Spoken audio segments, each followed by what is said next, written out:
नमस्कार। श्री गणेशाय नमः। ओम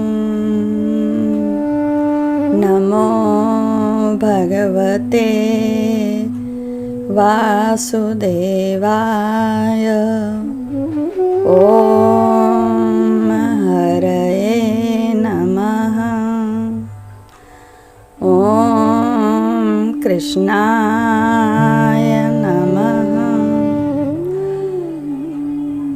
आज मैं आपको माघ मास शुक्ल पक्ष के जया एकादशी का महात्म्य सुनाऊंगी। युधिष्ठिर ने पूछा, भगवान आपने माघ मास के कृष्ण पक्ष के षटतिला एकादशी का वर्णन किया, अब कृपा करके यह बताइए कि शुक्ल पक्ष में कौन सी एकादशी होती है, उसकी विधि क्या है तथा उसमें किस देवता का पूजन किया जाता है।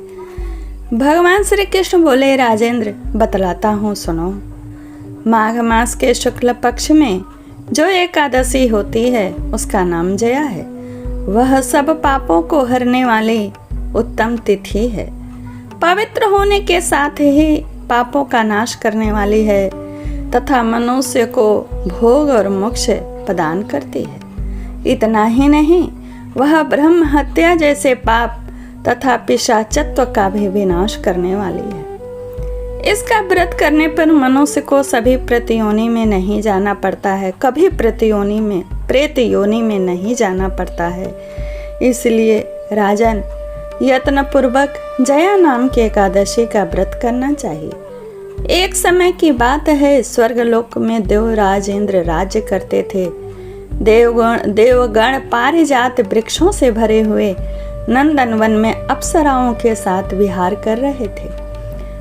50 करोड़ गंधर्वों के नायक देवराज इंद्र ने स्वेच्छानुसार वन में विहार करते हुए बड़े हर्ष के साथ नृत्य का आयोजन किया।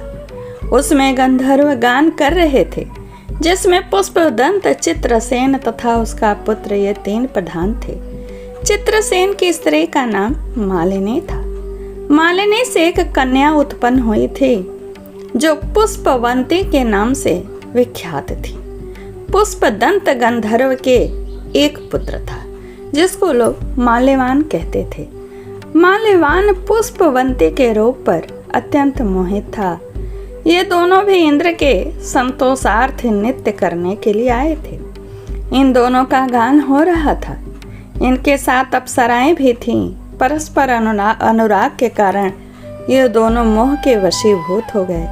चित्त में भ्रांति आ गई, इसलिए वे शुद्ध गान न गा सके। कभी ताल भंग हो जाता और कभी गीत बंद हो जाता था।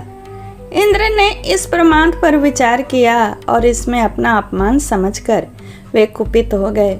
अतः इन दोनों को शाप देते हुए बोले, ओ मूर्खों, तुम दोनों को धिक्कार है। तुम लोग पतित और मेरी आज्ञा भंग करने वाले हो।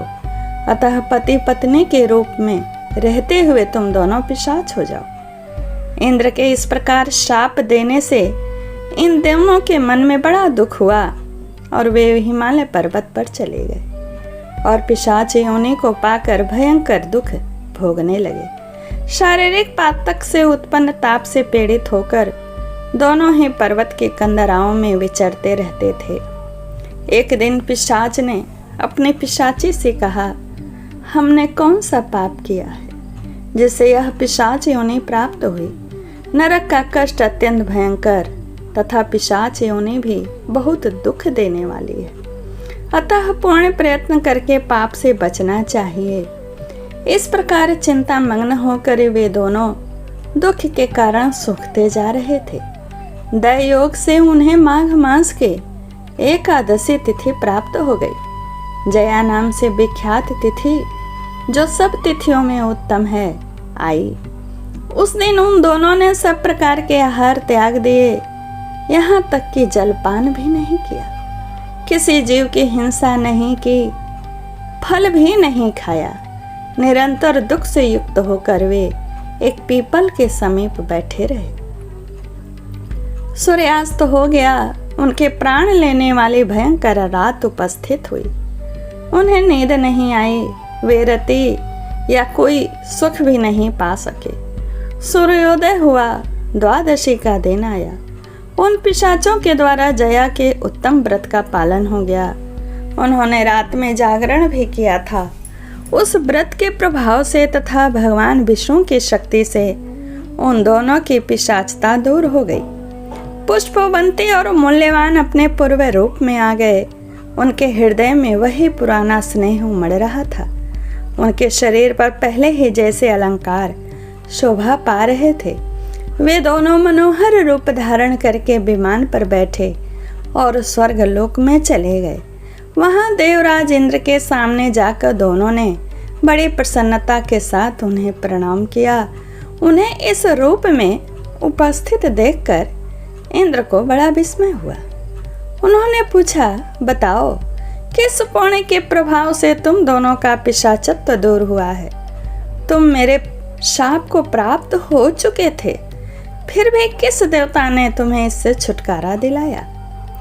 माल्यवान बोला, स्वामी, भगवान वासुदेव की कृपा तथा जया नाम के एकादशी के व्रत से हमारा पिशाचत्व दूर हुआ, पिशाचता चली गई। इंद्र ने कहा, तो अब तुम दोनों मेरे कहने से सुधा पान करो, क्योंकि जो लोग एकादशी के व्रत में तत्पर हो भगवान श्री कृष्ण के शरणागत होते हैं, वे तो हमारे लिए परम पूजनीय हैं। भगवान श्री कृष्ण कहते हैं, राजन, इस कारण एकादशी का व्रत करना चाहिए। नृपश्रेष्ठ जया ब्रह्म हत्या का पाप भी दूर करने वाली है। जिसने जया का व्रत किया है उसने सब प्रकार के दान दे दिए और संपूर्ण यज्ञों का अनुष्ठान कर लिया, समझो। यही नहीं, इस महात्म्य के पढ़ने और सुनने से अग्निष्टोम यज्ञ का फल मिलता है। जया एकादशी का महात्म्य यहीं पर पूर्ण होता है। आइए 2 मिनट के लिए संकीर्तन कर लेते हैं। 2 मिनट नहीं, कुछ सेकंड। श्री कृष्ण गोविंद हरे मुरारी, हे नाथ नारायण वासुदेवाय। श्री कृष्ण गोविंद हरे मुरारी, हे नाथ नारायण वासुदेवाय। श्री कृष्ण गोविंद हरे मुरारी, हे नाथ नारायण वासुदेवाय।